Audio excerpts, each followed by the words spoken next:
Hola, buenas tardes. Sean todos bienvenidos a este webinar titulado Actualidad y Prospectiva en la Psicología Educativa. Se ha organizado por parte del Centro de Educación Superior ENO, con el fin de abrir un espacio de reflexión respecto al presente y al futuro de la psicología educativa, y con ello descubrir los retos que puede enfrentar esta disciplina. Durante la ponencia estará abierto el chat para que por favor nos compartan sus inquietudes y preguntas y así se vuelva más enriquecedor este momento. Este espacio de reflexión será de 3 días y presentará una estructura similar durante estos 3 días. Comenzaremos primero con la conferencia. Una vez que esta termine, daremos un espacio de 5 minutos para tomar receso y a su vez realicen su registro de asistencia. Transcurridos los 5 minutos, se abrirá el diálogo con el ponente. Por eso es importante ir compartiendo sus preguntas y que participen en el chat, por favor. Bueno, para inaugurar este webinar, vamos a escuchar a la maestra María de Jesús Salinas Pichardo, directora general de la Escuela Normal Occidental, institución organizadora. Maestra, bienvenida, le escuchamos. Gracias, maestra Gaby. Buenas tardes. Me complace compartir con ustedes este espacio en el que juntos volteamos a ver cuáles son los horizontes en el campo de la educación. Estamos en una sociedad en constante cambio y, por tanto, los responsables de la política educativa, como todos los actores y miembros de la escuela, debemos tener una visión prospectiva, es decir, una idea a medio y largo plazo de los futuros programables y posibles, tanto para la sociedad en su conjunto como para los contenidos y los procesos de aprendizaje y enseñanza en los que los profesionales de la educación tenemos la oportunidad de incidir. Tengo la certeza que el webinar de estos 3 días nos dará la oportunidad de juntos construir nuevos saberes, esforzándonos por avisorar y profundizar los principales retos y desafíos a partir de un proceso de reflexión, acompañados de grandes personalidades y cualificados investigadores en el campo de la psicología y la educación, como lo es la doctora Frida Díaz Barriga, el doctor Gerardo Hernández y el doctor Arturo Benítez, con quienes estamos profundamente agradecidos por aceptar y hacer este espacio de reflexión académica. A mayor gloria de Dios, siendo las 17 horas con 10 minutos del día 14 de junio de 2022, declaro inaugurado este webinar, Actualidad y Prospectiva de la Psicología. Bienvenidos. Muchas gracias, maestra Marichuy, por sus palabras. Deseamos sean muy productivas estas conferencias. En nuestro primer día de conferencias, iniciamos con el tema Tensiones y derroteros de la psicología de la educación. Y es para mí un honor presentar a la doctora Frida Díaz Barriga Arceo, doctora en Pedagogía y profesora titular de la Facultad de Psicología de la Universidad Nacional Autónoma de México. Pertenece al Sistema Nacional de Investigadores CONACYT, nivel 3. Coordina el Grupo de Investigación en Docencia, Diseño Educativo y TIC. Sus áreas de investigación y docencia comprenden desarrollo y evaluación del currículo, diseño educativo, evaluación y formación docente, socioconstructivismo y TIC en educación. Entre los libros que ha publicado como autora, coautora o editora se encuentran Estrategias docentes para un aprendizaje significativo, Enseñanza situada, Aprender a aprender, Experiencias educativas mediadas por tecnología, dispositivos pedagógicos basados en la narrativa y casos de enseñanza, entre otros. Ha dirigido 122 tesis, donde los estudiantes se han graduado de licenciatura, maestría o doctorado. Tiene 275 publicaciones, libros, artículos, capítulos, compilaciones y asimismo ha participado en una diversidad de congresos académicos y eventos de formación de estudiantes y profesores a nivel nacional e internacional. Le damos una calurosa bienvenida. Doctora, le escuchamos. Muchísimas gracias. Primero que nada, quiero agradecerles a mis colegas del Centro de Educación Superior y a la Escuela Normal de Occidente el haberme invitado a participar en este webinar. Con muchísimo gusto, pues vamos a trabajar el tema de dónde vemos ahorita todas estas acciones y derroteros en el campo de la psicología de la educación. Quiero comentarles que he elaborado una presentación, con todo gusto es para ustedes, quien la quiera tener, y yo ya se la he compartido al doctor Jesús, ya se la pueden solicitar con mucho gusto. Entonces, pues si están de acuerdo, vamos a comenzar y claro, me encantará escuchar sus preguntas o sus reflexiones, si ustedes las van colocando, como ya se ha dicho, en el mismo chat.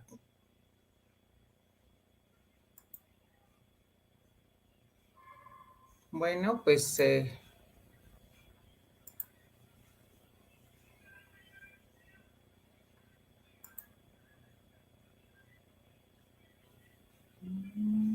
aquí estoy buscando mi presentación para compartirla con ustedes.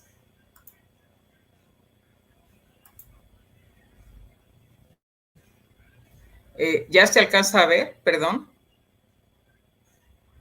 Les hago la pregunta de si ya se ve la presentación.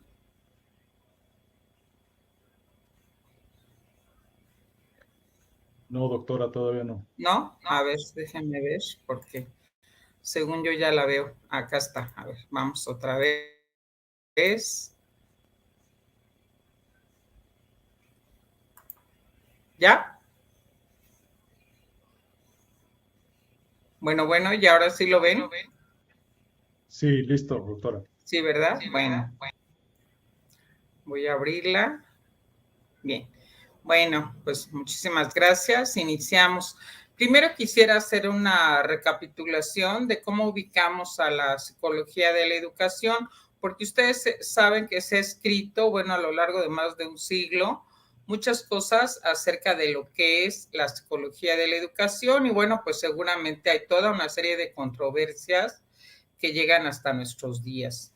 Yo sí que considero que es una disciplina puente entre la psicología y la práctica educativa, aunque en un principio se vio a la psicología educativa o psicología de la educación, como es más correcto nombrarla, como un campo de aplicación directa de la psicología general.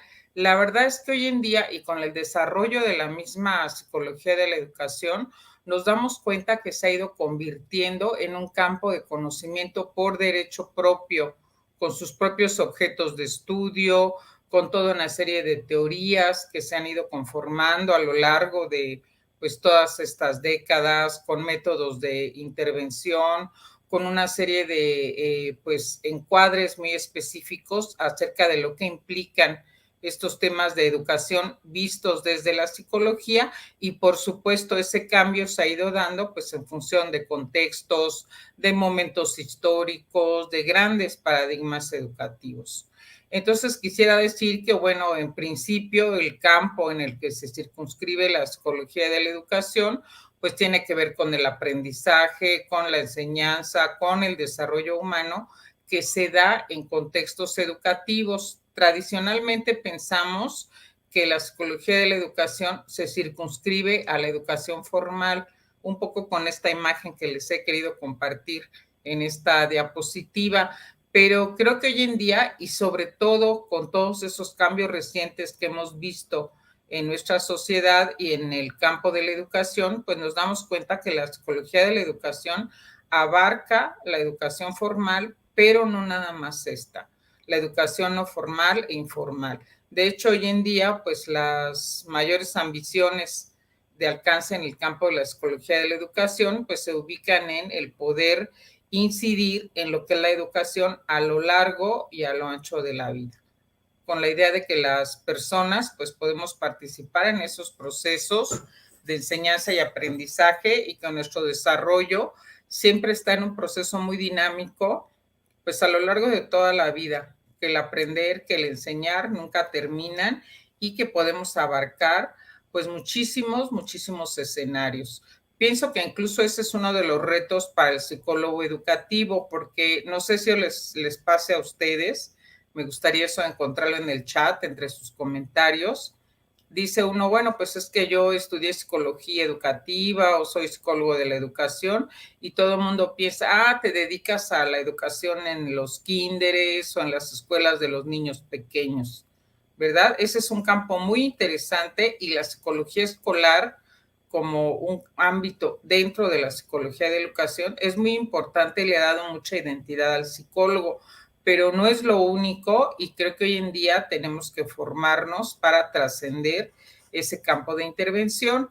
Y bueno, pues aquí me permito citar trabajos que han desarrollado importantes psicólogos, como es el caso del doctor César Cole, que tiene un libro que publicó a principios de los 90 y una serie de trabajos hacia el 2016-17, recapitulando qué es la psicología de la educación. Por supuesto, los libros que ha publicado mi apreciado colega, el doctor Gerardo Hernández, que sé que va a estar con ustedes también en un webinar. Él ha escrito mucho de los paradigmas y las miradas en el campo de la psicología de la educación. Y bueno, pues hay también toda una serie de autores muy interesantes en el ámbito anglosajón. Yo en particular me ha gustado mucho seguir el trabajo de un autor que es Ray Yelud, que ha ido viendo esos cambios necesarios que se van dando en nuestra disciplina, porque podríamos decir que es eso, la psicología de la educación, más que nada una disciplina puente, y que nos dice también cuáles son los retos actuales en este importante campo.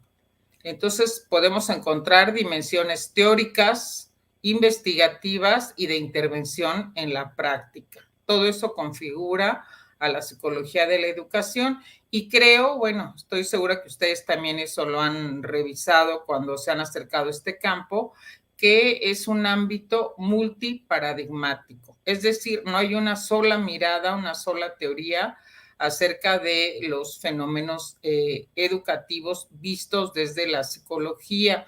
Podríamos trazar incluso una línea de tiempo, pues pensando que cuando inicia el estudio del aprendizaje y se empieza a reflexionar acerca de una psicología de la educación propiamente, pues es cuando está el auge de la visión positivista y de los enfoques conductuales.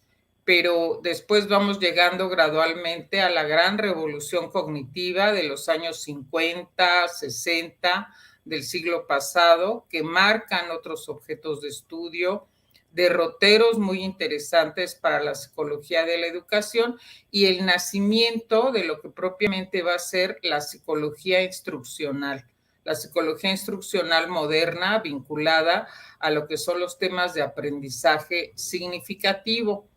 En paralelo, un desarrollo muy importante que es el enfoque psicogenético, que no es una psicología de la educación propiamente, es una psicología pues en parte abocada a entender el desarrollo del pensamiento, en parte a poder generar explicaciones, ¿verdad?, de lo que es la construcción de las estructuras cognitivas en los seres humanos, pues impactan muchísimo a la psicología de la educación. Y ya ulteriormente, pues ustedes saben que como grandes corrientes de pensamiento, pues se va haciendo una transición, una evolución de la psicología cognitiva a los enfoques de la cognición situada, a las miradas de corte sociocultural, hoy en día a una psicología conexionista, etcétera. Y bueno, si ustedes me dijeran dónde queda el enfoque humanista, pues yo les podría decir que el enfoque humanista tiene también una serie de desarrollos muy interesantes que van impactando primero de un ámbito más cercano a la filosofía que a la psicología de la educación, pero posteriormente también con muchas propuestas interesantes a la psicología de la educación, también en una evolución de pensamiento y una gran diversidad de autores. Incluso autores que, bueno, están los humanistas que conocemos de la posguerra, está la mirada del enfoque humanista ya en los años 60 de Carl Rogers, que también escribe acerca de aprendizaje significativo, casi al mismo tiempo que Auswell escribe sobre aprendizaje significativo en el campo de la cognición y del aprendizaje verbal.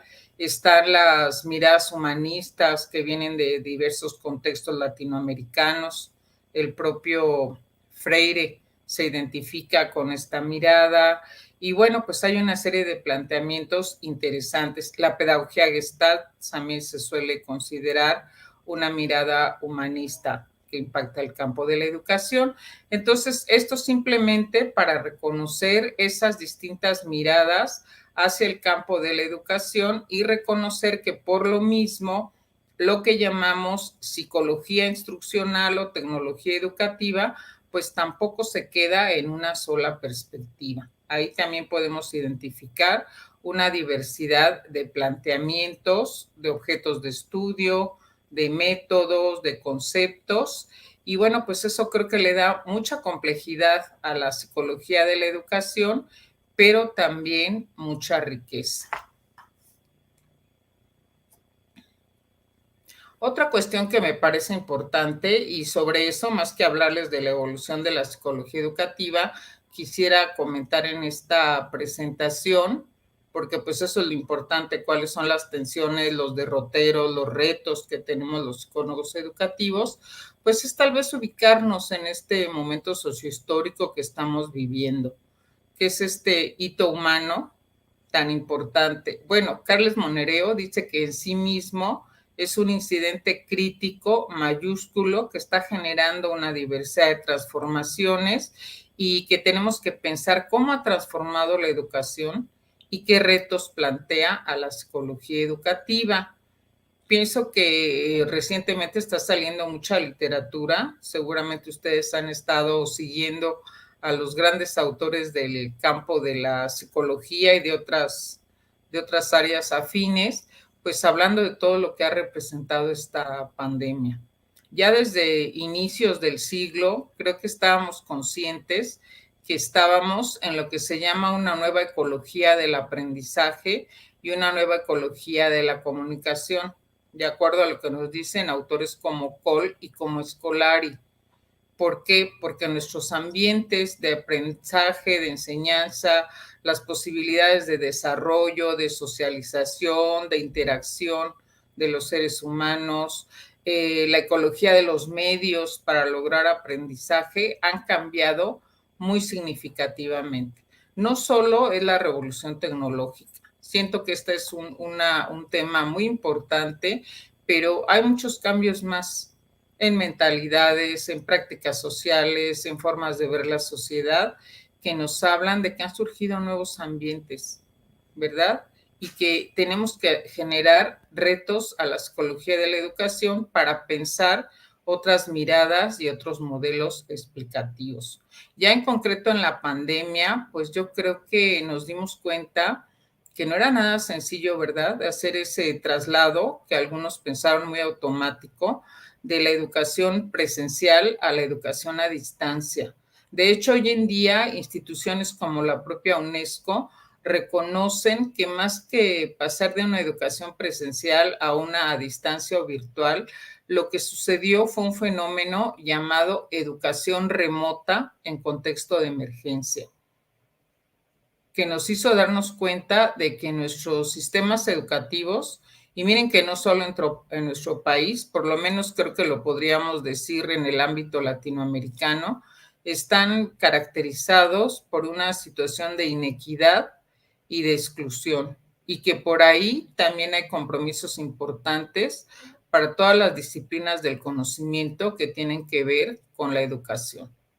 Y bueno, ya se ha escrito también mucho acerca de la psicología de la educación virtual, de los medios, de las tecnologías, de cómo se dan los aprendizajes mediados por las TIC o mediados por todos estos medios de la comunicación social, qué tipo de interacciones ocurren, por qué es tan importante mantener las tres presencias de las que hablan Anderson y Garrison, la presencia social, la presencia docente, ¿verdad? La presencia cognitiva, que pareciera ser que eso se nos olvidó ahora que hicimos el traslado a esa educación remota, y por eso en muchos momentos no se sintió que fuera una educación potente ni satisfactoria.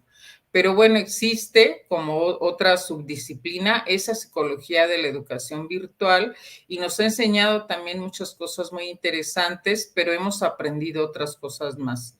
Me parece ineludible el tema de las emociones, el tema de las ecologías de los medios, el darnos cuenta que si no trabajamos las tecnologías como artefactos culturales y las seguimos viendo solo como instrumentos físicos, pues no nos ayudan a impulsar procesos más satisfactorios de enseñanza, aprendizaje o emocionalidad. Nos vemos también frente al tema de que hoy en día todo lo que estudiemos desde el campo educativo tenemos que hacerlo desde los lentes de la interseccionalidad. ¿Qué es la interseccionalidad? Pues el darnos cuenta esa diversidad humana que se expresa en distintos colectivos. No es lo mismo, puedo estar en la misma escuela, en el mismo turno, en la misma aula, pero no es lo mismo si soy hombre que si soy mujer. No es lo mismo que si tengo 12 años que si ya tengo 15, por ejemplo. No es lo mismo si provengo de un medio sociocultural donde mi familia ha alcanzado educación superior, ¿verdad? O si vengo de un medio sociocultural donde el capital cultural de mi familia es otro. No es lo mismo si soy de la cultura X que si soy de un entorno cultural Y, ¿verdad? Entonces, todos esos ámbitos que nos hablan de las cualidades que van generando identidad en los seres humanos, es muy importante estudiarlos. Entonces nos damos cuenta que ese tema de los fondos de identidad es un tema pues con mayúsculas que tenemos que atender en la psicología de la educación. Otro asunto muy importante en esta lógica de que hay que acercarnos a comprender más a los propios sujetos de la educación, pues es darnos cuenta también que no solo han transformado la identidad de los estudiantes, hoy en día las expectativas, las competencias, las mentalidades, lo que se espera que aprendan los estudiantes, pues es distinto a lo que se pensaba a mediados del siglo pasado, pero lo mismo ocurre con los docentes. Y hoy en día también la psicología de la educación ha generado un conocimiento sumamente interesante, con mucha riqueza, acerca de quién es esa persona que llamamos docente. Y nos ha permitido entender también la diversidad que representa ser agente educativo en una diversidad de tareas, de condiciones y de formas de atender esa tarea. Muy importante cómo aprende el propio docente. Si la psicología tiene como plato fuerte, porque así se suele reconocer la comprensión del aprendizaje, pues dentro de esos temas uno muy importante es ¿y cómo aprende el docente? ¿Cómo transforma su identidad? ¿Cómo se va consolidando su práctica y su expertise a lo largo de que va avanzando en ese trayecto de formación como enseñante y de práctica en determinados escenarios? Creo que este reto del confinamiento y de la incertidumbre nos enseñaron muchas cosas, y entre ellas una muy interesante fue que ante esta situación de reto tan fuerte, de situación problemática que demandaba respuestas inéditas a los profesores y a los alumnos mismos, pues los docentes generaron muchos aprendizajes y avanzaron en muchos sentidos en el acercamiento a la tecnología, como no lo habían hecho incluso tomando muchos cursos de formación, ¿verdad? Otro ámbito importante que interpela a la psicología de la educación es el campo del currículum. Fíjense, bueno, yo tengo dos campos, les podría decir que yo tengo dos grandes amores. Por un lado, la psicología de la educación y por otro lado, el ámbito de la pedagogía. Y en los dos encuentro una gran riqueza en sus planteamientos, pero encuentro que a veces ha habido una serie de disputas gremiales para decir de quién es el campo de, y uno de esos campos es el del currículum. me acerco a mis colegas de pedagogía y me dicen que el currículum es un campo central para la pedagogía, que qué hacemos ahí los psicólogos. Y me acerco al campo de la psicología y mis compañeros también dicen que el currículum pues es una derivación de diferentes objetos de trabajo y de indagación que vienen del campo de la psicología y que es lo que ha permitido sistematizar su diseño y su desarrollo. Entonces, bueno, entre esas disputas, alcances, límites, que también son como para una charla en sí mismo, sí que considero que el psicólogo ha tenido una incidencia muy importante en el campo del currículo y asociado al campo del currículo, muy vinculado a la enseñanza.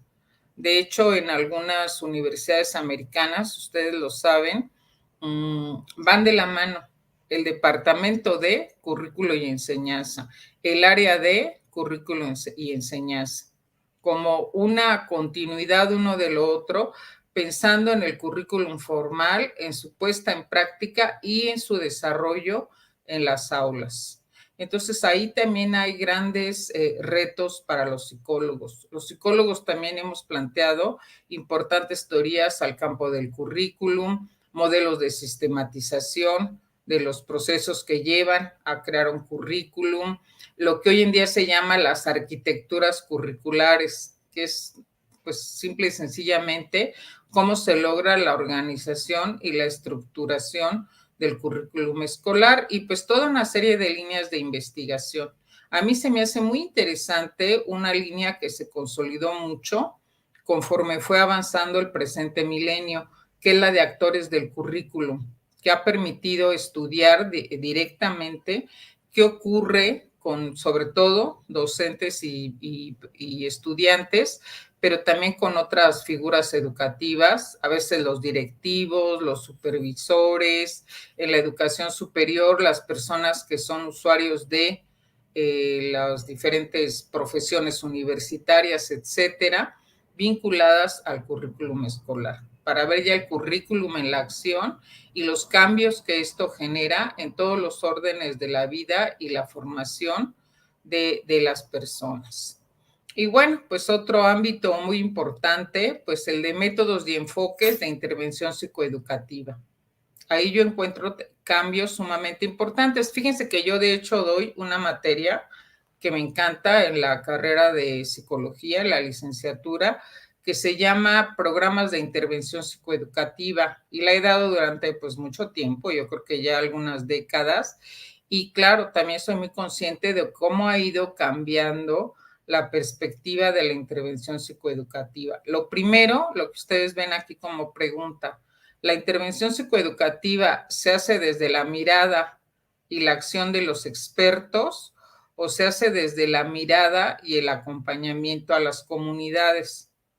Hoy en día me parece a mí que la tendencia, y que además eso fue lo que generó experiencias muy interesantes en pandemia, fue ese acercamiento de cambios, perspectivas, miradas diagnósticas, propuestas para la intervención desde la comunidad, desde las comunidades educativas. Me parece que hemos estado entrando a miradas más horizontales que verticales, a la idea de que los cambios educativos no solo se dan de arriba para abajo, de los especialistas hacia los actores, sino que tenemos que considerar también que tienen que venir desde la realidad, las necesidades y los esfuerzos de las comunidades hacia arriba, ¿verdad? Eso ya lo habían planteado también importantes autores, algunos de los que les he mencionado, yo esto ya lo había leído hace bastante tiempo, como el propio Dr. Cole, o Reyelut, o Novak, Gowin, etcétera,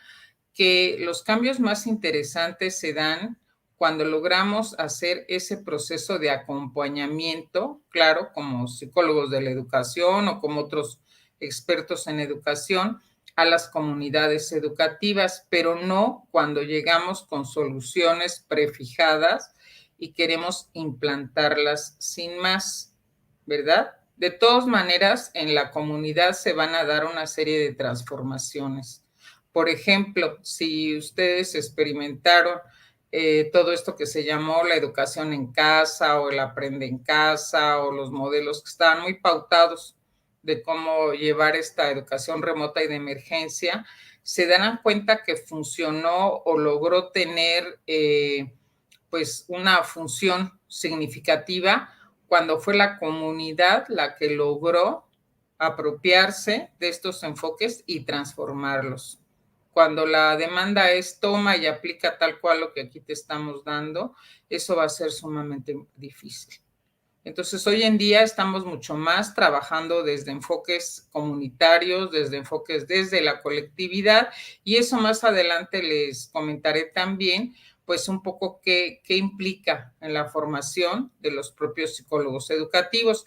Yo, por ejemplo, cuando me formé en la licenciatura en psicología, los métodos e enfoques de intervención pues eran completamente experimentales. Venían mucho de una psicología muy experimental, muy positivista, se trabajaba mucho desde la lógica de los diseños experimentales y cuasi experimentales para darle oportunidad a los enfoques más cercanos a escenarios naturales, pero siempre pensando que eran modelos de intervención e investigación pues de menor alcance científico. Y claro, la investigación era eminentemente cuantitativa. Si no había un modelo estadístico o un dato cuantitativo, eso no consideraban muchos autores como un saber científico. Pero hoy en día les podría decir que esto se ha transformado muchísimo. Hoy en día creo que estamos trabajando mucho desde enfoques mixtos que combinan lo cualitativo con lo cuantitativo. Se han desarrollado muchísimo las metodologías de carácter cualitativo, los métodos narrativos, todo lo que es la investigación biográfica, los trabajos de etnografía en contextos escolares, las autoetnografías, y esto también ha tenido incidencias en el ámbito de la virtualidad. Hubo experiencias muy interesantes de investigación-acción participativa en contextos virtuales, ahora en estos procesos de pandemia, trabajos de etnografía virtual, autoetnografía virtual, que me parece que hace algunas décadas pues no hubiéramos imaginado o no hubiéramos pensado que tuvieran tanto significado. Incluso metodologías fenomenológicas que exploran la subjetividad y la emocionalidad de las personas, probablemente antes, desde estas miradas tan experimentalistas que se tenían, se hubieran visto de la misma manera, como un conocimiento no objetivo y no justificado desde los encuadres de la ciencia, pero hoy en día creo que tenemos afortunadamente miradas mucho más amplias, más expandidas, y estas metodologías pues también están teniendo un gran desarrollo, sobre todo porque hoy en día los psicólogos de la educación, pues creo que estamos plenamente convencidos que el tema de los procesos de aprendizaje y desarrollo no se pueden ver solo como procesos de cognición, tienen que verse también como procesos sociales y procesos emocionales. Eso creo que es una cuestión muy importante para repensar a la psicología de la educación. Y un último comentario que yo les haría, pensando cómo es que hoy en día se está repensando la psicología de la educación, pues nuestra concepción misma de desarrollo humano, fíjense, sobre todo si nos acercamos a las miradas más sociales, más culturalistas, ya hoy en día es difícil sostener la idea de ciclo de vida como se veía en las primeras décadas del siglo pasado. La idea de ciclos de vida universalizados, de periodos o etapas casi inscritos en nuestra biología que van emergiendo naturalmente, entre comillas, por los que todos pasamos. De hecho, hoy en día hay toda una crítica, se están revisitando, por decirlo de alguna manera, conceptos tan importantes como infancia, como adolescencia, y nos damos cuenta que son más que nada construcciones sociales que marcan procesos de transformación y evolución de las sociedades humanas. La adolescencia no aparecía antes del siglo XX, ¿verdad? y sobre todo el adolescente, como lo concebimos después los psicólogos, pues esa es una construcción de las sociedades industrializadas más avanzadas. Cuando empieza a escribirse de adolescencia, bueno, pues es que ya hay toda una situación de grupos de jóvenes que tienen que aumentar lo que se llama su mora para entrar a la vida adulta, y tienen que dedicarse a lo que es el tema de formarse en las instituciones escolares. Nos damos cuenta que el concepto de adolescencia no existe en muchos grupos humanos, incluso en nuestras sociedades, pues en medios rurales. Yo tengo muy presente unas alumnas mías que estuvieron conmigo en el posgrado y que venían de comunidades de Oaxaca y nos decían: maestra, en nuestra lengua originaria no existe nada parecido a eso que ustedes llaman adolescencia. Y si analizamos todo lo que dicen estos libros de ciclo de vida, eso no es la realidad de lo que se vive en nuestro entorno social. Y así es, efectivamente. Entonces los psicólogos, pues creo que tenemos que introducir hipótesis más históricas, más culturalistas y más sociales para entender el desarrollo humano. De hecho, hoy en día hay una tendencia muy interesante en América Latina, a la que le llaman las teorías de los juvenólogos latinoamericanos. Así como a las personas que hacemos currículum nos llaman los curricólogos, se me hace raro, a los que estudian los procesos de los jóvenes, las culturas juveniles propiamente, ellos prefieren llamarles así, el estudio de las culturas juveniles contemporáneas, les llaman así los juvenólogos, y hay un trabajo bastante interesante que se está haciendo en el ámbito de pues nuestro contexto latinoamericano para entender todos estos procesos que llamamos juventud desde miradas más amplias, más transdisciplinares, me atrevo a decir. Sí, con un componente psicológico, pero siempre de cara a lo histórico, siempre de cara a lo sociológico, siempre de cara a los retos de la sociedad. Y ese tal vez sería mi último comentario sobre esta lámina. Los psicólogos tenemos que entrar a miradas más de diálogo y de interdisciplina con otros campos de conocimiento. Ya eso se veía, fíjense, desde los años 50, sinceramente, del siglo pasado, cuando se conforma lo que se llama las ciencias cognitivas. Ya los grandes autores de esa época, el propio Miller, hablaba de las ciencias cognitivas, y ya en esa época decía que para entender la cognición humana tiene que entrar la psicología, tiene que entrar la antropología, tiene que estar una mirada histórica, tiene que aparecer pues muchos campos del conocimiento, las neurociencias que hoy están tan de moda, pero que cada una por sí misma no puede explicar estos procesos en su complejidad. Y si solo desde una mirada queremos explicarla, pues caemos en una mirada muy reduccionista. Eso me temo, perdón que lo diga, espero que a nadie le parezca molesto el comentario, pero eso me temo que está pasando mucho en las personas que dicen trabajar desde la neuroeducación. Están incurriendo en eso que son miradas muy reduccionistas porque están viendo solo el componente biológico y neuropsicológico de la acción humana. Y eso no es suficiente para explicar toda esta complejidad. Si me preguntan algo que habría que replantear en la formación del psicólogo, para mí es esta idea del pensamiento de Freire. Me gusta mucho. De hecho, lo estuve repasando en este semestre con mis alumnos, viendo su libro de Pedagogía de la Autonomía. Ahí habla mucho de este tema, de la necesidad de aprender a leer el mundo. Él dice que antes de aprender a leer la palabra, hay que aprender a leer el mundo. ¿Eso qué implica? Pues tener esa capacidad de observación, de reflexión, de análisis crítico de la sociedad y del mundo que nos rodea. Y fíjense que siento que eso a veces falta mucho en la formación del psicólogo de la educación.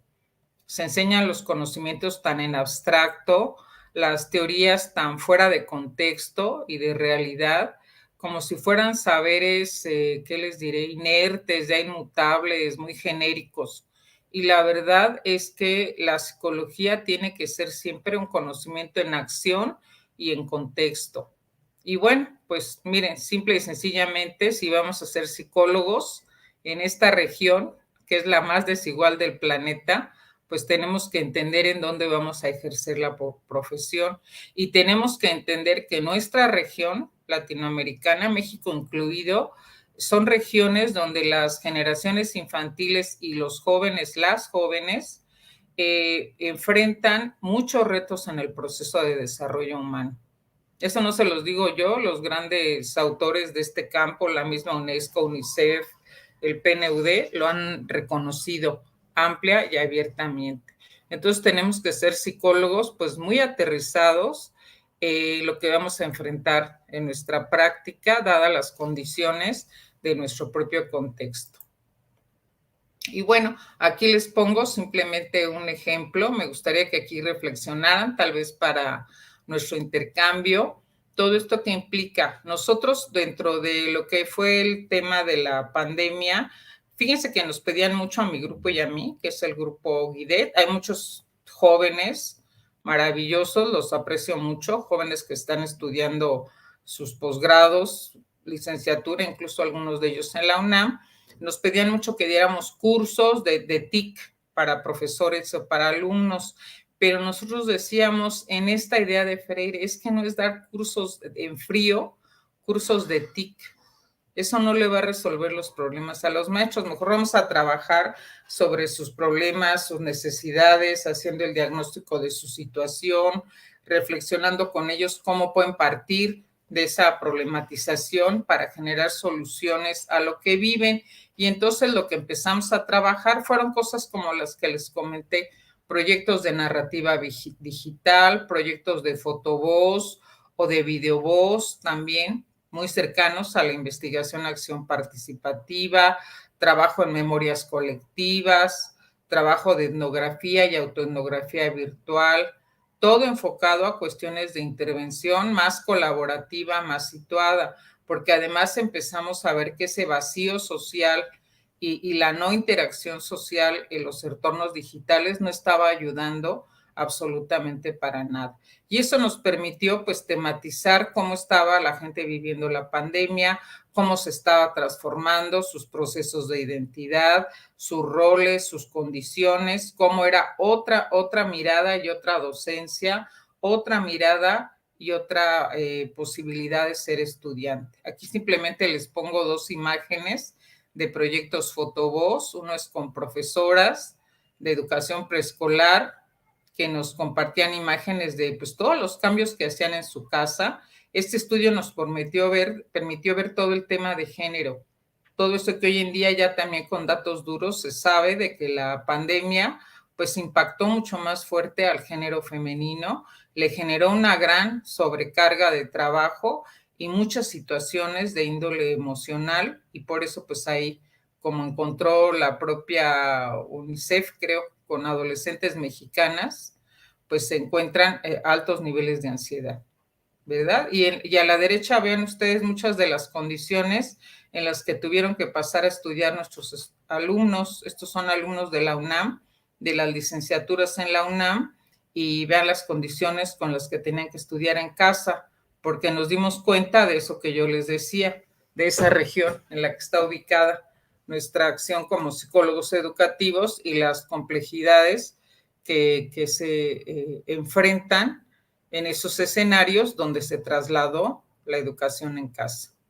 ¿Sí? Y claro, los correlatos, pierdo concentración fácilmente, en ocasiones prefiero omitir mis participaciones porque hay mucho ruido en mi casa, mi rendimiento físico y emocional ha bajado, ¿verdad? No solo es una cuestión de negligencia, de flojera, ni mucho menos, sino siento que aparecen problemáticas que hay que trabajar desde la psicología de la educación o en parte desde la psicología de la educación, porque tenemos mucho que aportar. Sigue habiendo muchas cosas que trabajar para prevenir rezago, abandono. Tenemos todavía que trabajar mucho en esa psicología de la educación virtual, porque ni las competencias digitales ni las capacidades de autoestudio están bien consolidadas en los estudiantes, pero me temo que también falta mucho el apoyo a los profesores para trabajar como docentes en ambientes virtuales e híbridos, e incluso como docentes que hacen innovación. En los ambientes presenciales se sigue practicando mucho la enseñanza transmisiva más que la activa y significativa. Nos damos cuenta que el psicólogo tiene que salir muy preparado en el ámbito del entorno y el manejo de lo socioemocional. Eso les voy a hacer un comentario un poco más adelante. Y en este tema que mencionábamos, el reduccionismo, fíjense que siento que si me dicen ustedes el pecado capital de nuestros psicólogos educativos, pues yo les voy a decir las miradas reduccionistas, que terminan siendo miradas que, aunque son bien intencionadas, son miradas ingenuas, ¿verdad? Porque ante fenómenos sumamente complejos queremos aplicar soluciones simplistas. Qué bueno que podamos encontrar soluciones que, siendo sencillas, sean potentes y sean pertinentes, pero cuando reducimos la complejidad de lo psicológico a esas respuestas, ¿qué les diré? Pues similares a los productos milagro, a los psicólogos, desafortunadamente, y eso creo que es algo que también es nuestra tarea cambiar, esa mirada que se tiene a nivel social como una representación muy desvirtuada del psicólogo, de aquel que prácticamente lee la mente y hace magia y cambia cosas internas con el poder de la mirada. Por favor, creo que eso lo tenemos que cambiar, y eso también ha abarcado el tipo de intervenciones que hacemos como profesionales. Y siento que ahora esa mirada muy reduccionista de la neuroeducación tenemos que cuidarla. Me parece que la neurociencia como tal tiene mucho potencial y es un campo de conocimiento sumamente interesante, pero pues me temo que la mayoría de las cosas que hoy en día se están presentando como marketing son miradas muy dicotómicas y miradas que no se sostienen en lo científico. Perdónenme que les diga, pero me ha tocado ver explicaciones que digo, ay Dios, el cerebro femenino versus el masculino, si uso el lóbulo, el hemisferio derecho o el hemisferio izquierdo cuando aprendo, sí, etcétera, ¿verdad? Entonces siento que las cosas no van por ahí, que tenemos que diseminar un conocimiento serio, no un conocimiento milagro, rápido, fácil, que pues eso además no nos ayuda absolutamente a nada. Y fíjense que si algo cuestionaría yo en la formación de nuestros psicólogos, son esos criterios de lo normal y lo anormal con los que ¿qué les diré? Pues tan sencillamente, a veces hasta irresponsablemente, se maneja el psicólogo. Hoy en día, en el campo filosófico, científico de la disciplina, hay discusiones de mucho fondo acerca de eso que durante todo el siglo pasado caracterizamos como normal o anormal, ¿verdad? Pensado mucho, pues, en esa mirada de la norma asociada a lo que serían ciertos parámetros estadísticos de curva normal, de ahí viene mucho esta idea, pero hoy en día eso de qué es lo normal o lo normotípico está en revisión. Esa mirada muy patologizante que suele darse en la psicología también está en una fuerte revisión. Y si una crítica fuerte se ha hecho a nuestra profesión, pues ha sido la ligereza con la que muchas veces se toman decisiones acerca del trayecto de vida, del itinerario de una persona, porque un psicólogo la etiquetó como persona normal o anormal bajo ciertos parámetros, escalas, pruebas psicológicas, y eso pues hace que se tomen decisiones importantes de inclusión o de exclusión de las personas. Yo les sugiero mucho que lean este capítulo. A mí me encanta, es un capítulo un poco complejo, pero bueno, la psicología es compleja, del doctor Castorina, donde hace precisamente una discusión que abarca neurociencias, pero yo creo que abarca en sí la educación. Y nos hable precisamente de las visiones biologicistas, esencialísticas, ahistóricas y dicotómicas, ya no van más en nuestra disciplina. Cuidemos esas miradas simplistas, porque con esas miradas pues no vamos a avanzar en el campo de la profesión. Y bueno, otro comentario, ya voy cerrando, porque sé que vamos a entrar a la charla, al intercambio, pues el tema de las emociones. Es un tema que se ha abierto como, bueno, pues el tema, me atrevo a decir, en las últimas décadas, por lo menos en las últimas 2 décadas, en todos los ámbitos de la psicología, pero particularmente en la educación. Hoy en día ya no se piensa, se los reitero, que el acto de aprender es un acto esencialmente intelectual o cognitivo como antes lo entendíamos, sino que tiene muy importantes componentes de carácter emocional, de carácter social y está inscrito pues en una cultura, en un contexto y pasa también por todo eso que les dije de lo interseccional. El aprendizaje, la educación de las emociones, por poner un ejemplo, lo reitero, ustedes lo saben, es muy distinto si soy hombre, a si soy mujer, a si soy un niño, a si soy un adolescente, a si estoy en una cultura muy patriarcal, muy tradicional, muy rígida, así estoy en una cultura con más flexibilidad y apertura, ¿verdad? O así estoy en una cultura demasiado permisiva. Creo que las cosas pues pudieran presentarse de otra manera. El tema de género y la expresión de las emociones, pues es uno de los temas más complejos. El que se esté replanteando tanto el tema de género mismo, también creo que nos alcanza mucho a los psicólogos y nos hace repensar incluso nuestras propias creencias y mentalidades. Hoy ya no hablamos de género como dicotomía, hablamos de géneros y creo que es un tema que hay que revisar con mucho fondo y con mucho cuidado. Entonces, las emociones, pues hay que pensarlos como esto, como procesos relacionales complejos, no como dicotómicos, no como lo bueno o lo malo. Toma tu curso de educación emocional para que nunca más te enojes o tengas ira, para que siempre estés feliz, para que seas positivo. Pues eso no es posible, perdón, eso no es posible, no es por ahí, me parece, ¿verdad? No podemos pensar también educar a los profesores y los contextos escolares como, pues, ¿qué les diré? Centro de terapia. Cuando encontremos jóvenes, niños, niñas con estas necesidades, pues hay que ver que se canalicen debidamente a psicólogos formados y competentes para el tema, pero no podemos pensar ni psicologizar ni patologizar a todo ser humano. Entonces, ahí hay un tema muy importante que creo que es una beta a explorar con mucha riqueza para el psicólogo, pero se tiene que hacer con mucho cuidado. Y si me preguntan a qué autor les recomiendo, a este autor, a Michalinos Zembilas. Es un autor bastante interesante de la Universidad de Chipre que ha estado pues planteando tanto teoría como investigación sobre lo que él llama el giro afectivo, cómo pensar el tema de las emociones de esta manera, ver el componente psicológico, pero no perder de vista el componente contextual y cómo acercarnos a una verdadera educación para las emociones que no sea, de nuevo, esas miradas, pues a veces banales.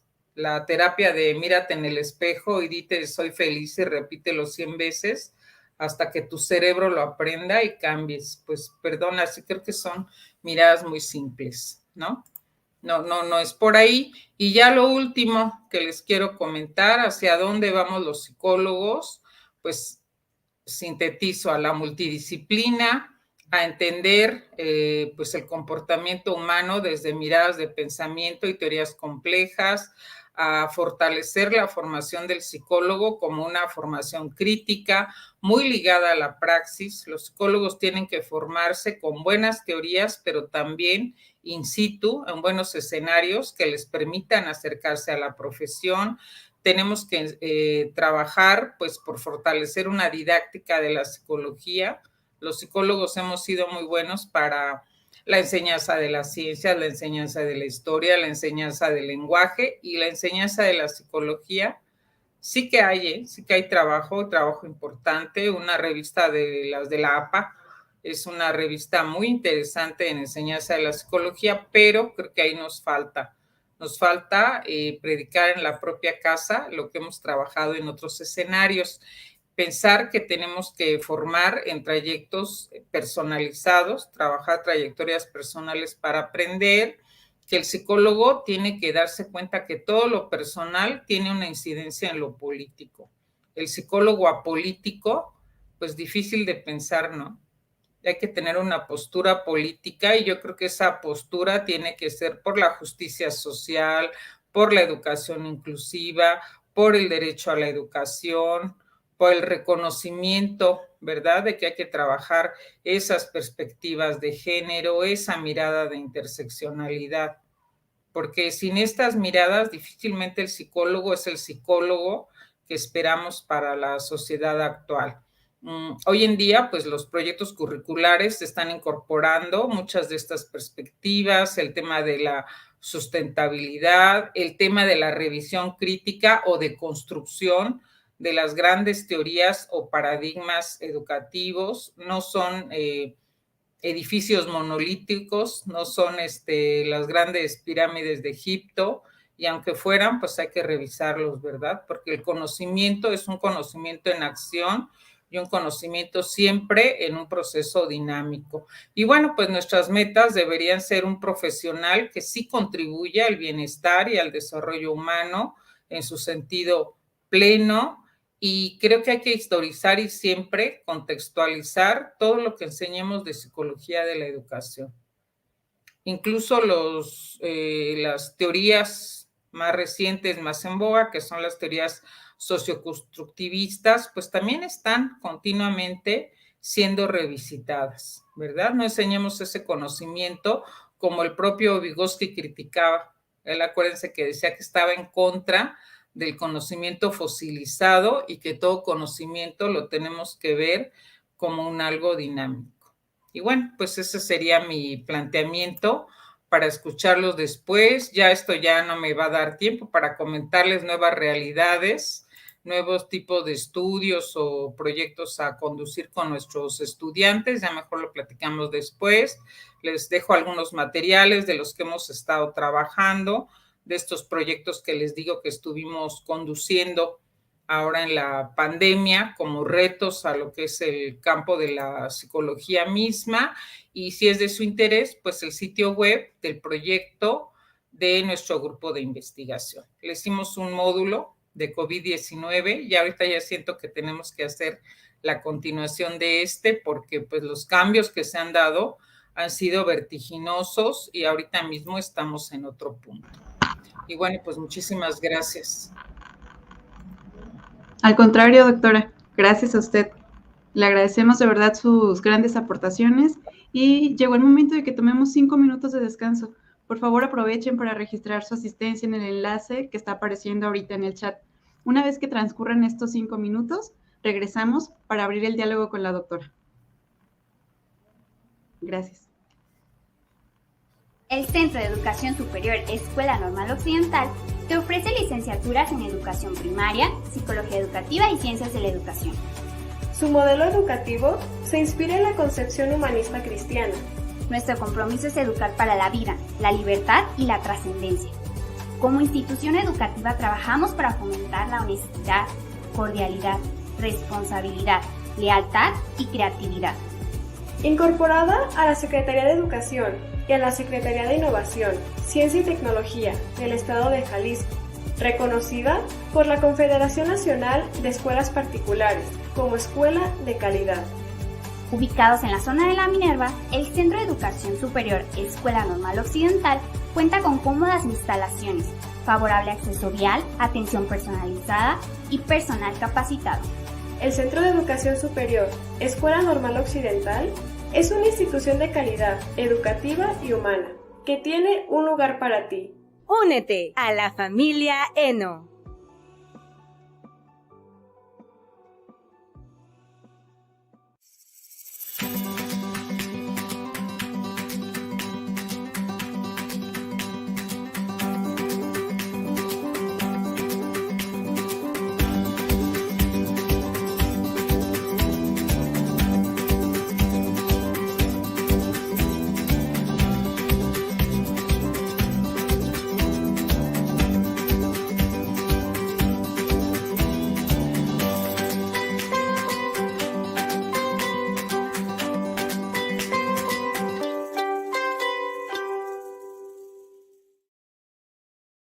El Centro de Educación Superior Escuela Normal Occidental te ofrece licenciaturas en Educación Primaria, Psicología Educativa y Ciencias de la Educación.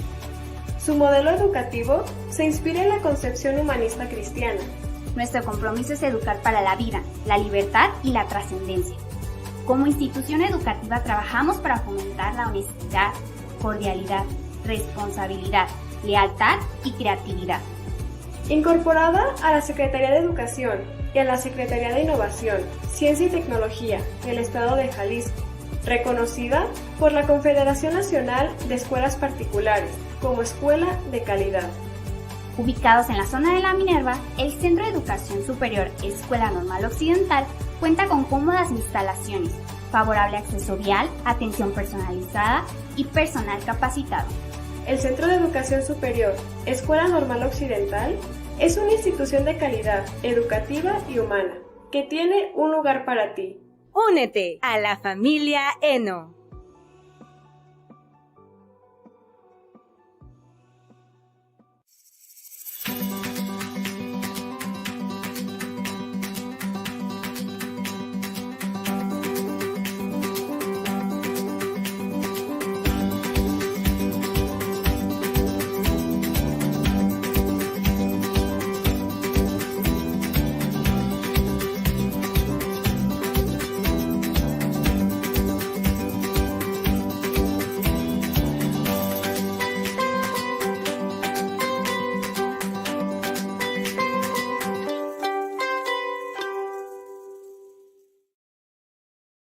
El Centro de Educación Superior Escuela Normal Occidental te ofrece licenciaturas en Educación Primaria, Psicología Educativa y Ciencias de la Educación. Su modelo educativo se inspira en la concepción humanista cristiana. Nuestro compromiso es educar para la vida, la libertad y la trascendencia. Como institución educativa trabajamos para fomentar la honestidad, cordialidad, responsabilidad, lealtad y creatividad. Incorporada a la Secretaría de Educación y a la Secretaría de Innovación, Ciencia y Tecnología del Estado de Jalisco, reconocida por la Confederación Nacional de Escuelas Particulares como escuela de calidad. Ubicados en la zona de la Minerva, el Centro de Educación Superior Escuela Normal Occidental cuenta con cómodas instalaciones, favorable acceso vial, atención personalizada y personal capacitado. El Centro de Educación Superior Escuela Normal Occidental es una institución de calidad educativa y humana que tiene un lugar para ti. Únete a la familia ENO.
Les pido por favor que ingresen a la página www.menti.com e introduzcan el código que aparece aquí en pantalla. El código es 66009528.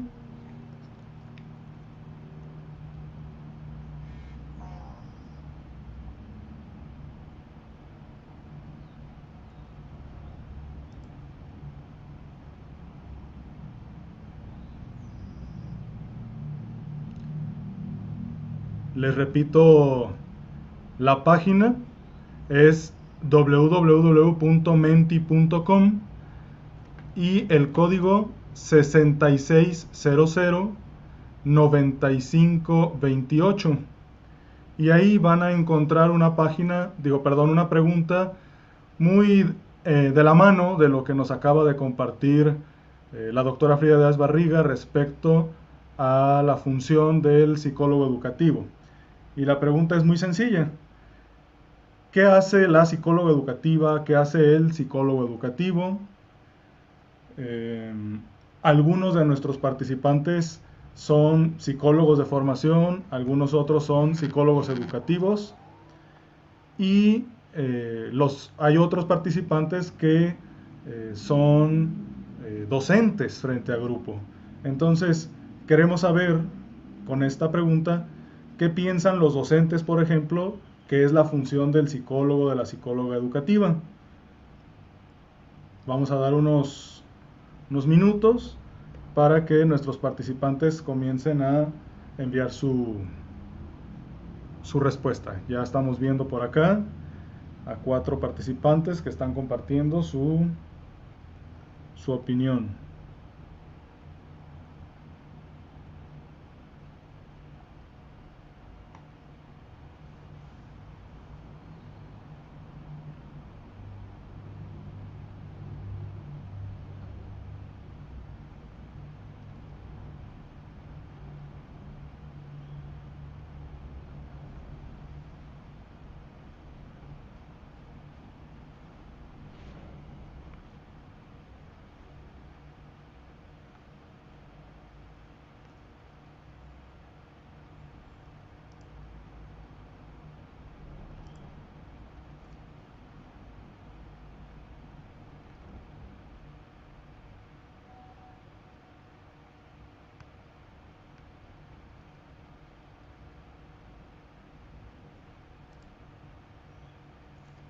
Muy bien, tenemos por acá 17 respuestas y van muy parejas en la visión del psicólogo educativo como orientador y como parte del trabajo de psicología escolar, que era una de las funciones que mencionaba la doctora Frida en su presentación.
Excelente, tenemos ya 22 respuestas y como podemos darnos cuenta, el imaginario respecto a la función del psicólogo educativo, de la psicóloga educativa, se circunscribe mucho en lo que la doctora mencionaba. Verlo dentro del ámbito escolar, del ámbito de la educación formal, o como un orientador educativo, orientador vocacional. Bueno, para no alargarnos tanto en la presentación y también respetar los tiempos de la doctora Frida y de todos nuestros participantes, vamos a pasar al diálogo. Ay, ¿sí me escuchan, Jesús? Sí, porque sí, se desactivó la cámara y no sé por qué ya no la pude activar. Entonces les puse un avatar que tengo mejor para Está que no muy se bien. vea negro por lo menos. Excelente, doctora, no hay ningún problema, pero sí la escuchamos muy bien. Ay, qué bueno. Sí, es que se había desactivado tanto audio como cámara pude activar audio y el otro no. Pero bueno, no importa, aunque nos podamos escuchar y dialogar. Así es. Excelente, doctora. Bien, doctora, antes de dar lectura a algunas de las preguntas que nos enviaron nuestros participantes, me gustaría hacerle una pregunta muy directa, precisamente sobre esto que presentó de lo que hace el psicólogo educativo y sobre todo por los resultados que acabamos de ver ahorita en este ejercicio interactivo con nuestros participantes. Cuando hablamos de las profesiones, sobre todo cuando se da una orientación educativa, vocacional, en la preparatoria sobre todo, es común que vengan a nuestro pensamiento la asociación de la profesión con lo que hace, ¿verdad? El médico cura o ayuda a que los enfermos restauren la salud. La maestra o el maestro pues enseñan a los niños, a las niñas. En fin, pareciera que hay muchas profesiones que tienen muy claro ese quehacer, pero quizá eso no sucede tan claramente con el psicólogo educativo o la psicóloga educativa. ¿A qué se debe esto desde su punto de vista, doctora Frida? A que el abanico es tan amplio de opciones para que trabaje el psicólogo educativo que se difumina su impacto, ¿o será que la psicología educativa se redujo mucho al ámbito de la docencia o la psicología escolar? O simplemente, ¿qué debemos hacer los psicólogos educativos, psicólogas educativas, para hacer más visible este impacto de nuestra profesión?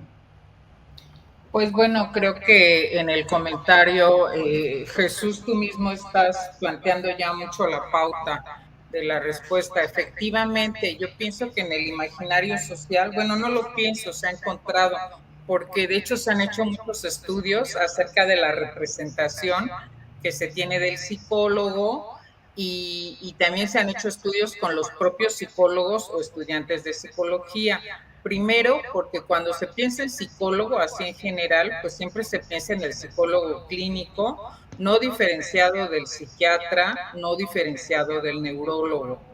Y cuando se piensa en el psicólogo educativo, pues se piensa en una representación que no se diferencia ni del docente ni del pedagogo, ni del psicólogo escolar o el psicólogo infantil, como que se viera una amalgama de todo esto y que va hacia lo mismo. Siento que por eso también las respuestas de las personas ahorita que estaban en la audiencia, y no es que no sean correctas, sí son correctas porque representan los campos más nutridos o donde más participa en la profesión un psicólogo educativo, que es el de orientación, tutoría, asesoría pedagógica, acompañamiento psicopedagógico, etcétera, y el de psicólogo escolar, efectivamente.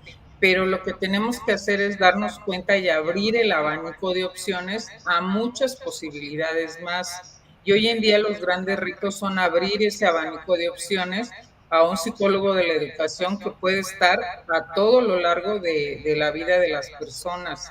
Puede ser desde el psicólogo que atiende a niños muy pequeños recién nacidos, como un psicólogo que trabaja con adultos, en la educación de adultos, como un psicólogo que trabaja en la formación de personas que están ya en el ámbito profesional, como un psicólogo que trabaja con adulto mayor, ¿verdad? Todos esos son procesos educativos y reeducativos donde puede estar el psicólogo. Puede estar en escenarios netamente escolares, de educación formal, universidades, escuelas, etcétera, pero puede estar en escenarios no escolares necesariamente, desde casas hogar, hay psicólogos trabajando en proyectos en centros de reclusión de personas, adolescentes, mujeres, etcétera. Pueden ser psicólogos que estén trabajando en ONGs, en organizaciones sociales, en empresas, pero también hoy en día hay otro escenario muy, muy grande que es el ámbito de la virtualidad. La virtualidad es otro escenario pues muy real, tal vez no tangible, pero muy real, que cada día crece más. Desde la hora y punto que las personas que tenemos acceso a la tecnología, porque no todos tienen acceso, ya vivimos ahí o vivimos aquí, ahorita estamos aquí, mínimo 8 horas al día. Imagínense, ¿verdad? La tercera parte de nuestro día mínimo, si no es que a veces más, y desde edades muy tempranas, desde los 5 o 6 años ya los niños son cibernautas, según estudios que se han hecho, y ese es otro escenario muy importante. Entonces, pues hay que abrir más bien ese abanico y hacer reconocer que más bien, que es la idea que a mí me gusta más, el psicólogo es un profesional, le digo mucho a mis alumnos, de las artes del diseño. Les digo, ustedes son diseñadores, así como ¿qué les diré? El arquitecto, el ingeniero, el que hace diseño industrial. El psicólogo educativo es diseñador, pero diseña ambientes educativos, formales, informales, no formales. Crea escenarios para aprender, desarrollarse, generar bienestar. Y entonces si lo vemos así, pues tenemos una mirada mucho más amplia. Y siento que eso ayuda mucho si durante la formación del psicólogo, por eso les decía que hay que abrir esos espacios como praxis, permitimos que los jóvenes estén asistiendo a distintos escenarios, a formarse en experiencias vinculadas a la práctica. Que si un semestre están en una casa hogar, que si al otro semestre pueden estar trabajando en un tutelar de rehabilitación de personas, que si otros están en un centro hospitalario haciendo un programa de educación y apoyo emocional a niños con cáncer, que si al otro se fueron a trabajar con adulto mayor, que si en otro más están en una comunidad originaria. Esa diversidad de escenarios creo que es el que da mucho la posibilidad de que el psicólogo pues abra sus miras. Y saben que más bien yo soy la que les quiero preguntar algo, porque cuando estábamos ahorita viendo la publicidad del centro educativo, vi que ustedes mencionan que son una escuela de orientación humanista cristiana. Por lo que alcancé a escuchar, se me hizo muy en las tesis que defendía Rogers, del desarrollo de la creatividad, del pensamiento humano, de la educación para la libertad, para la autonomía, que se me hace que esos son valores muy importantes y se me hace muy bonito, muy interesante que esa mirada humanista permee la formación del psicólogo, pero no lo sé, no lo sé si es por ahí, porque también decir humanismo es abrir un abanico de muchas miradas al humanismo, ¿verdad? Así es, sí, de hecho la base es la filosofía de la psicología de Rogers, en esto del humanismo, por supuesto que sí, doctora. Muy buena percepción y deducción. Pues qué bien, me da mucho gusto. Otro de nuestros grandes autores en el campo de la psicología, y yo siempre lo siento como el complemento de la otra, porque Rogers ya ven que escribe de aprendizaje significativo desde la visión humanista y Auswell desde la visión cognitiva. Y siento que uno sin el otro se pierde el sentido de lo que es aprendizaje significativo. Son dos grandes del campo de la psicología, me gustan mucho. Es correcto, así es, doctora Frida. Y bueno, vamos a dar paso a una de las preguntas que hicieron nuestros participantes, doctora. Preguntan, ¿cómo hacerles ver a los maestros, sobre todo en el área de educación primaria, la relación y la importancia de la psicología y el aprendizaje? Bueno, yo creo que el psicólogo puede hacer muchas cosas en la relación con el profesor a nivel de educación primaria, porque el psicólogo de entrada, como ya les comenté, se supone que somos los expertos en la comprensión de lo que es el aprendizaje humano, el desarrollo y lo que sería el tema de los procesos emocionales, cognitivos y sociales del ser humano. Y esos son básicos para que un profesor pueda pues generar la motivación para aprender, para que logre pues ver cuáles son las mejores estrategias para que los chicos aprendan, para que logre identificar si existe alguna problemática o algún obstáculo al desarrollo que está presentando algún educando, para que vea hasta dónde es posible que desde la intervención escolar se atienda una necesidad o si es necesario pues tener otro tipo de apoyos para los procesos con los chicos, etcétera. Creo que ahí es clave la función del psicólogo. Sí es cierto, les reitero, porque esa es la idea del psicólogo. A mí me ha pasado mucho, llega uno como psicólogo a las escuelas y pues el imaginario que despierte es ese, ya llegó el psicólogo y pues mándenle todos los problemas psicológicos y creen que va a ser una relación de diagnóstico de psicopatología y intervención terapéutica. A veces nos ha pasado, pues yo voy mucho a secundarias en los proyectos que tengo con mis alumnos, que nos mandan prácticamente a todo el grupo y nos dicen cosas como, es que todos los chicos de este grupo tienen trastorno de déficit de atención, o es que todos los chicos de este grupo vienen de familia disfuncional, es que todos estos chicos no aprenden, ¿verdad? Entonces pienso que tal vez el primer contacto sería escuchar, entender, generar esa empatía para ver cómo es el punto de vista del otro y tal vez el primer acompañamiento es precisamente con los maestros, nunca decirle al maestro, ay mira, no sabes, el experto soy yo, tratar de indagar dónde está la problematización de esa condición que tanto le preocupa y empezar a trabajar pues toda una serie de estrategias o soluciones para. De hecho, ahí yo les diría, y bueno, a nosotros nos ha funcionado, no sé qué tanto han entrado a trabajar lo que desarrolla el doctor Carles Monereo como el método del incidente crítico.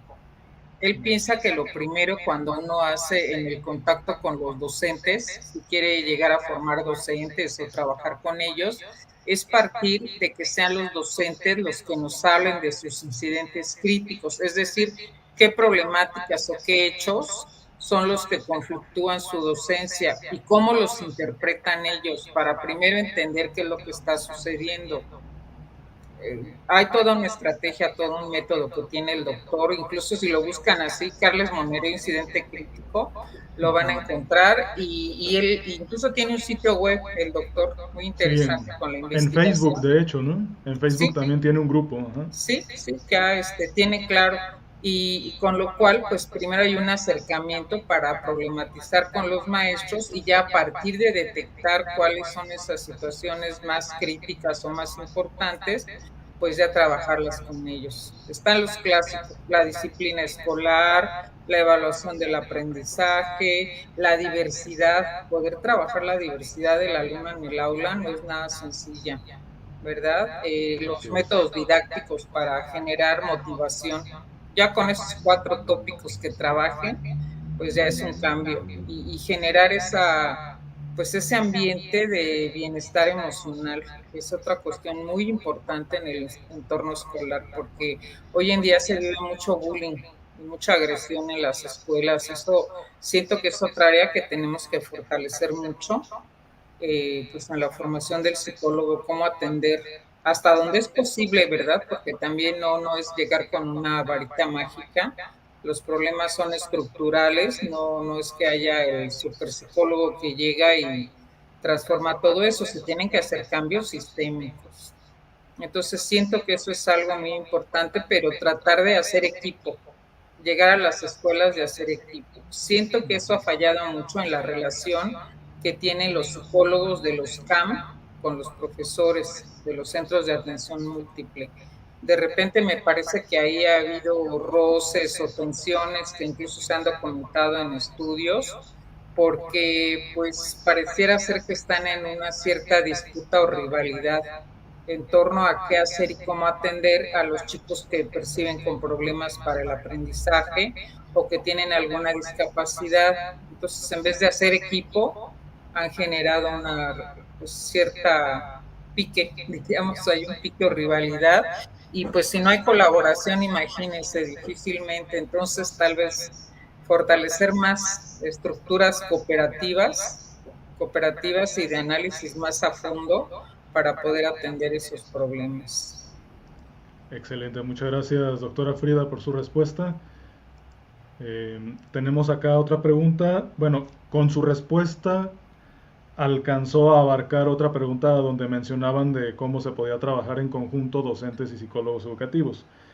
Otra de las preguntas que nos enviaron fue: ¿qué acciones se pueden implementar para mejorar la orientación educativa en el bachillerato ante los retos que ha dejado la pandemia en nuestros estudiantes?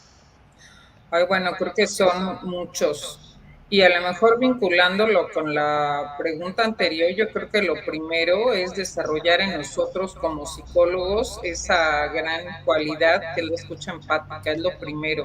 Un buen psicólogo tiene que tener la capacidad de escucha empática.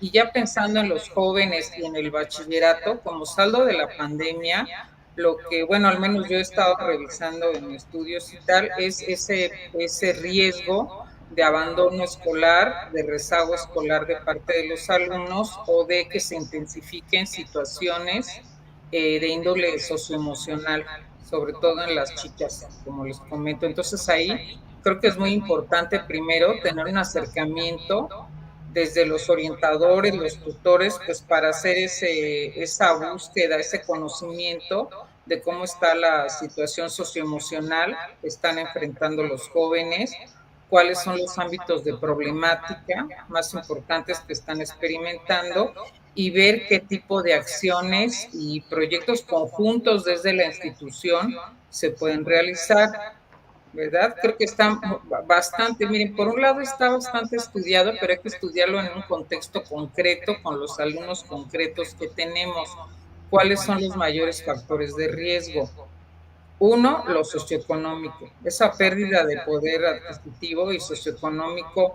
Fallecieron los papás por el COVID, alguien el que mantenía la casa se quedó sin trabajo, la familia está en condiciones precarias, están en el riesgo de que el joven deje la escuela o para trabajar, o de hecho ya está trabajando en algo informal. Muchos chicos se salieron para estar en las entregas estas de los Ubers. Muchas chicas están trabajando como neni. Eso yo lo encontré con mis propias alumnas. Ellas mismas hicieron un proyecto. Entonces es un futuro de entrar a pues, una cierta economía informal, a veces muy desgastante, pero pues es el apoyo que se hace para mantener la economía del hogar. Entonces hay factores económicos fuertes que habría que ver y que habría que potenciar esos apoyos, ver cómo se consigue o se accede a esas becas que se están ofreciendo en los estados de la República a chicos en situación de riesgo. Otra, pues toda la situación emocional como correlato de la pandemia, porque en efecto sí que se ha visto, y sobre todo en los adolescentes, episodios de estrés, de ansiedad, las chicas mucho con crisis de pánico, más digo todos.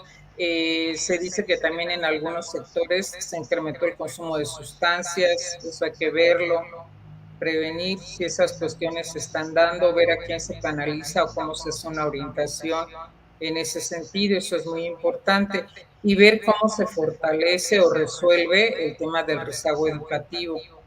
En los mismos pues, encuestas o estudios que se han hecho, los jóvenes dicen que no aprendieron lo que tenían que aprender, sienten que no lograron los aprendizajes, sienten que están atrasados no sé exactamente en bachillerato, pero en los estudios que se han hecho en primaria, incluso hay niños que están ya en cuarto, quinto, y dicen que pasaron 2 años sin siquiera lograr aprender a leer bien o escribir o la matemática elemental.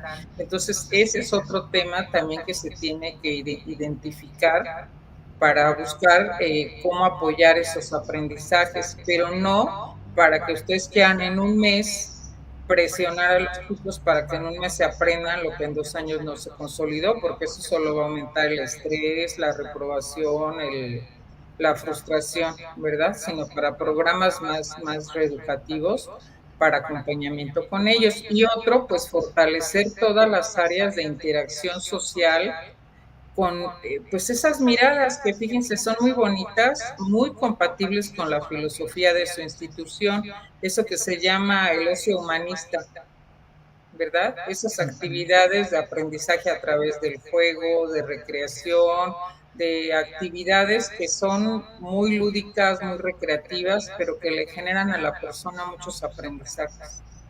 Mucho gusto por la lectura, gusto por aprender a través de museos, por aprender utilizando la tecnología, etcétera, y que son los que ayudan mucho a fortalecer procesos de socialización y esa sensación de logro de parte de los alumnos. Eso vieran cómo ayuda mucho.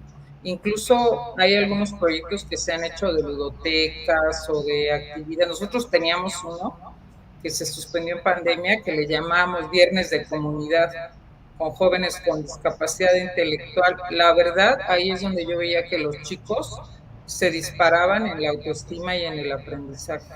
Y todo eran estas actividades de ocio humanista, más que en el ritual del el rigor de lo escolar. Ahí veía uno otros lazos, otras interacciones, mucho más sentido de autoestima. Entonces, buscar en qué comunidad específica, qué tipo de actividades o experiencias, pues fortalecen a la persona, pues precisamente con este sentido humano. Y los jóvenes, nuestros jóvenes son un reto porque efectivamente la propia UNESCO lo dice, los que están en riesgo como generaciones son los jóvenes de nuestra región latinoamericana, en riesgo de desarrollo humano, porque el desarrollo humano es considerar lo económico, la salud y la educación. Si estos tres factores están comprometidos, pues nuestras generaciones jóvenes van a ir a la deriva y eso no hay que permitirlo. Y el riesgo de abandono se calcula en un 20% de los estudiantes, entonces pues son muchísimos, ya en millones traducidos, son muchísimos alumnos, hay que prevenir ese riesgo. Excelente, muy bien. En verdad es un reto, ciertamente, las infancias y la juventud. Voy a intentar englobar las otras preguntas que nos llegaron, doctora Frida, en dos preguntas. Sí, Jesús. La primera, ¿cómo fomentar la importancia de la psicología educativa con los padres de familia, que es los otros destinatarios con los cuales nos vinculamos? Pues miren, yo sé que durante mucho tiempo en las escuelas se intentó cultivar eso que se llamaba la escuela de padres. En algunos escenarios educativos funcionó mucho, en otros no tanto, también por las ocupaciones y las tensiones con las que están los padres, pero siento que pudiera ser la oportunidad ahorita con lo que se ha vivido en pandemia, de ir convocando de nuevo a los papás. Sé que el problema va a ser en qué espacio, en qué horario, de qué manera los llamamos para que puedan asistir a esa convocatoria y acercarse con ellos a través, más que darles la plática de viene el psicólogo a darte una plática, pues establecer esas sesiones pues también como de diálogo con ellos para esa interacción con los papás. Primero, porque los papás se sintieron muy tensionados con la demanda de que tu hijo se va a casa y ahora tú sustituyes al profesor y la escuela está en casa y tú tienes que ayudarlo. Eso tensionó mucho a los papás, les generó mucho estrés y no se sintieron, en muchos casos, o no dispuestos o no preparados a hacerlo. Entonces, esta sería una cosa. Otro, pues los temas de la emocionalidad de los hijos y de ellos mismos en la relación con los hijos. Siento que eso es otro tema súper importante en el que los papás sí se engancharían. Y otro, pues la relación socioemocional, afectiva, disciplinaria entre padres e hijos, que suele ser también otro foco de mucho conflicto. La prevención de conductas de alto riesgo para los hijos. Todo eso a los papás me parece que les genera mucha importancia. Tal vez irlos convocando o llamando, comprometiéndolos por los temas que a ellos les generan esa mayor preocupación. Yo creo que un buen psicólogo, la verdad, ¿cómo hace falta que nos oriente a los padres de familia? De hecho, si siguiéramos, doctora Frida, el hilo de su presentación, pues me da la impresión de que, como acaba de decir, ese modelo de escuela para padres donde llega el experto y te va a dar temas, como que ya está un tanto obsoleto y buscar prácticas un tanto más horizontales, como dice. Y más dialógicas, ¿verdad? Les insisto un poco en pues sí, plantear, fíjense que funciona mucho cuando se plantea en términos de casos, de situaciones, problemas, de incidencias, que son con las que todas las personas nos identificamos. ¿verdad? El riesgo de cuando los hijos los vemos que están todo el día en la calle, no hacen las cosas escolares, llevan muchas materias reprobadas, tenemos el temor de que estén consumiendo algo, qué hacer, cómo acercarse a ellos, el asunto de la disciplina, etcétera. Más bien por ahí, desde esas situaciones de la realidad, se podría hacer mucho ese acompañamiento. Y además estoy segura que van sobre todo si son chicos a nivel de primaria, las que responden más son las madres de familia. Y ahorita el tema de las madres de familia es muy importante por lo que les comento, toda esta situación de género que está muy atravesada en estos temas de pandemia, con mucho estrés también para las mamás, una sobrecarga de trabajo, son además las que han estado cuidando a los enfermos de COVID. Si en casa hay adultos mayores, pues toda la carga va sobre ellas. Entonces ahí hay un tema importante de apoyar y fortalecer también a las mamás, es otro asunto muy importante. Así es. De hecho, como docente, en alguna ocasión en una materia se me ocurrió mencionar que ese modelo de escuela para padres era obsoleto y bueno, ya se imaginará cómo me fue en la crítica con los destinatarios que tuve, ¿no? en la clase. Pero bueno, en fin, así son las cosas, tenemos que avanzar. Y por último, la pregunta que si no se repitió mucho, por lo menos está en el aire, en el ánimo de muchos docentes. Y la pregunta es sobre la reforma, la propuesta de reforma que ha hecho la Secretaría de Educación Pública en este sexenio. Y concretamente nos preguntan qué opina usted sobre esta reforma desde su visión de psicóloga. Pues miren, desde lo que yo he leído, porque la propuesta sé que todavía en parte está en construcción. Ajá. Lo que ha salido son ahorita los documentos más bien base de lo que van a ser las grandes directrices. Ya llevan más de 1000 páginas y todavía falta más, ¿verdad? Yo, como todo proyecto, les voy a decir que trato de hacer un balance justo y le veo, como se dice, luces y sombras. Algunas cosas me parecen interesantes, como por ejemplo la idea de que las escuelas tengan más autonomía, precisamente darle más margen de maniobra, por decirlo, a la comunidad escolar en la toma de decisiones, en el ajuste de los materiales, en poder tener más injerencia en contenidos flexibles en función de su problemática y su realidad social. Eso me gusta, pero le doy el otro lado de la moneda. Si eso va a implicar que se les va a dar los apoyos debidos, porque si autonomía es hazle como puedas y con los recursos que tienes, eso no va a funcionar. Para que funcione la mirada de autonomía, tiene que haber todo un apoyo y una sustentabilidad, digamos, responsable.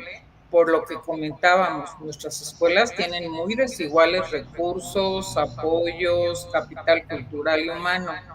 Entonces, sí, tiene que haber proyectos de autonomía, pero teniendo conciencia de en qué punto están las escuelas y cuáles son las necesidades y que hay que fortalecerlas. Se supone que va a haber mucha maniobra de los maestros para tomar decisiones ellos mismos sobre qué requieren una formación. Volvemos a lo mismo, qué bien, pero pues hay que ver cómo se va a dar y qué apoyos va a haber para que sea una verdadera formación y no una simulación. Algo que veo que por un lado sí va en las tendencias internacionales, pero por otro lado también me preocupa si no se trabaja debidamente, es la idea de que se quiere ya ir cambiando la organización por disciplinas tradicionales, física, química, biología, matemática, español, etcétera, y se quiere empezar a trabajar más por núcleos problemáticos y por miradas interdisciplinares. Sí es cierto que varios países han estado cambiando a esos modelos educativos, pero este es un cambio muy fuerte y yo no estoy viendo todavía con claridad cómo se va a ver ese cambio reflejado en muchas cosas, porque la gestión y la organización de nuestras escuelas, y sobre todo ya en nivel secundaria hacia arriba, está en función de esto, ¿no? De los campos disciplinares.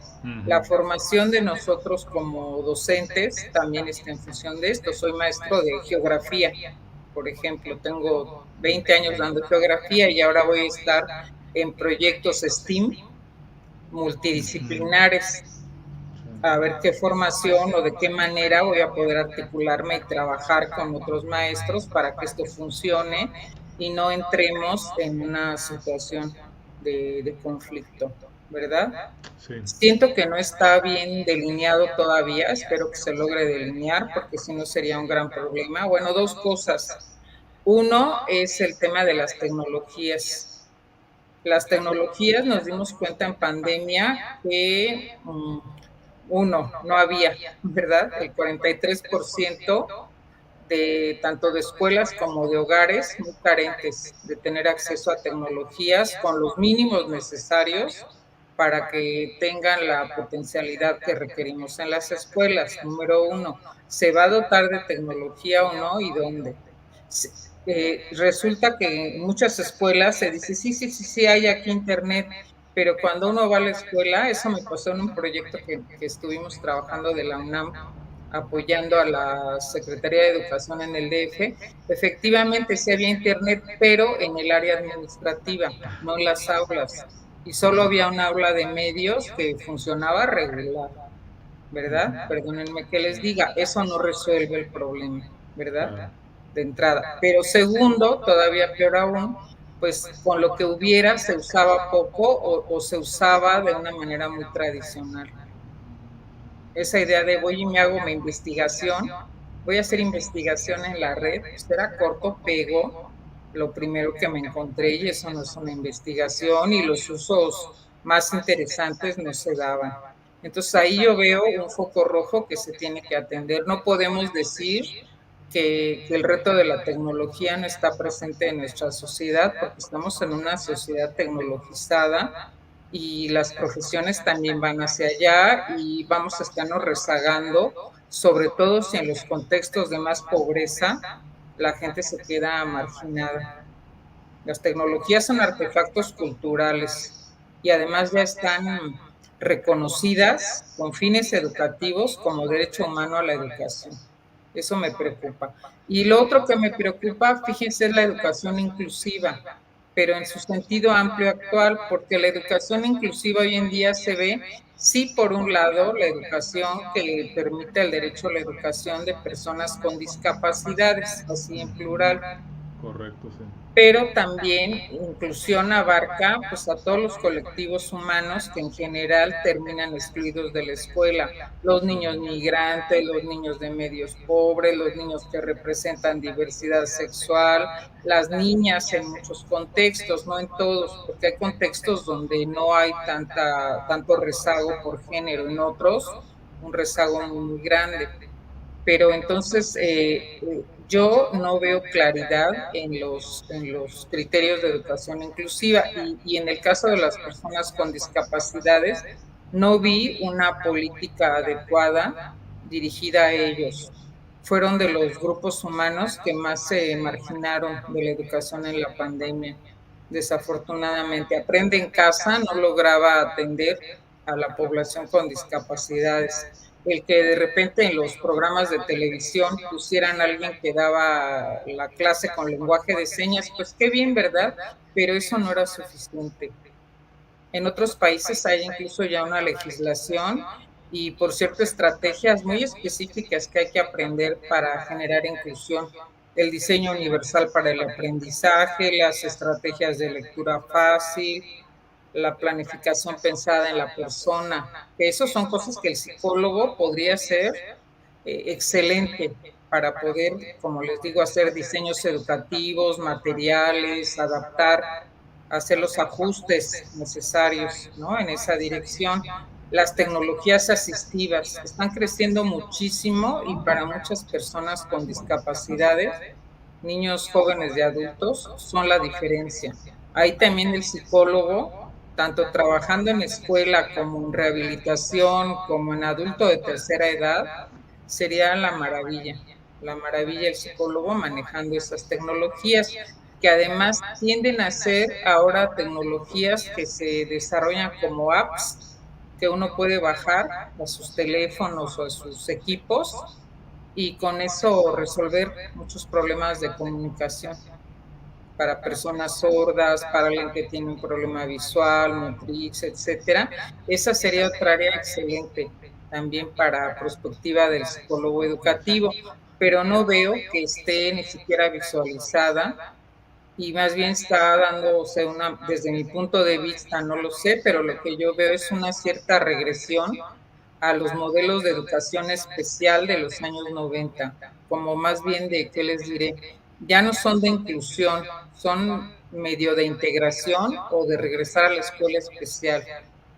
Como no ha funcionado la educación inclusiva porque no la han comprendido, no se ha logrado trabajar debidamente, pues entonces quítenla y ahora pues regresen a centros especiales que tampoco están necesariamente bien pensados con estos enfoques. Entonces esa parte es de las que me preocupa, no le veo mucha claridad. Espero que todo lo de educación multicultural que se promete como que va a ser un plus, pues sí tenga un buen aterrizaje, lo quisiera ver. Y fenómenos importantes como tantos niños en condición de migración como escolares, también es otro tema que necesita una atención especial. Entonces, pues la verdad en síntesis sí veo algunas cosas que llaman la atención y parecen muy interesantes, otras todavía como buenas intenciones, pero no aterrizadas.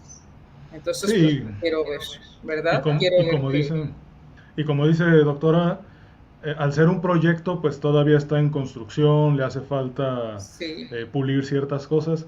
Y yo agregaría entre las luces que mencionó ese volver a la idea o rescatar la idea comunitaria, ¿no?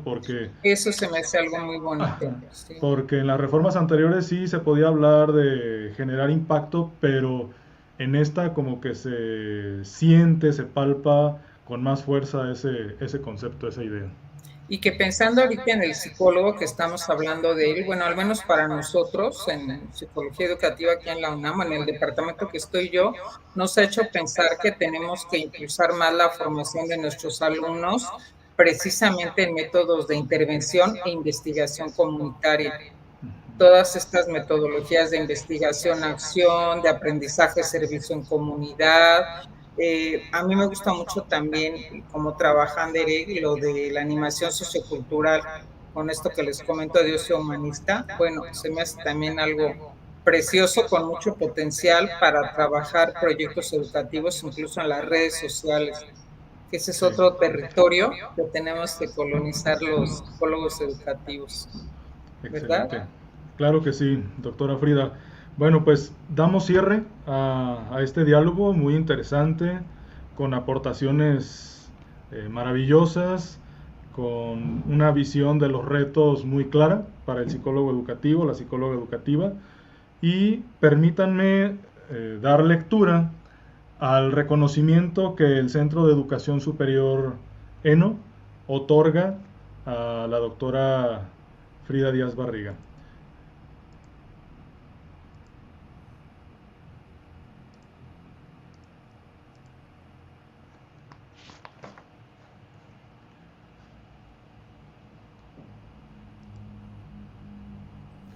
Bien, el Centro de Educación Superior, Escuela Normal Occidental, otorga el presente reconocimiento a la doctora Frida Díaz Barriga Arceo por su valiosa participación como conferencista con el tema Tensiones y derroteros en la psicología de la educación en el webinar Actualidad y Prospectiva de la Psicología Educativa. Agradecemos su colaboración y entrega a la educación. Y bueno, pues a nombre de la directora, la maestra María de Jesús Salinas Pichardo. Muchas gracias, doctora Frida, por sus aportaciones. No, al contrario, Jesús, a ustedes muchas gracias. Muy bien. Y bueno, recordarles a nuestros participantes que mañana tenemos nuestro segundo encuentro con el doctor Gerardo Hernández. Les pedimos estén atentos a sus correos por la mañana. En el transcurso de la mañana les estará llegando el enlace para esta segunda charla de nuestro webinar. Por el momento les agradecemos su participación, les agradecemos su atención y nos vemos mañana. Que pasen muy buena tarde y hasta pronto.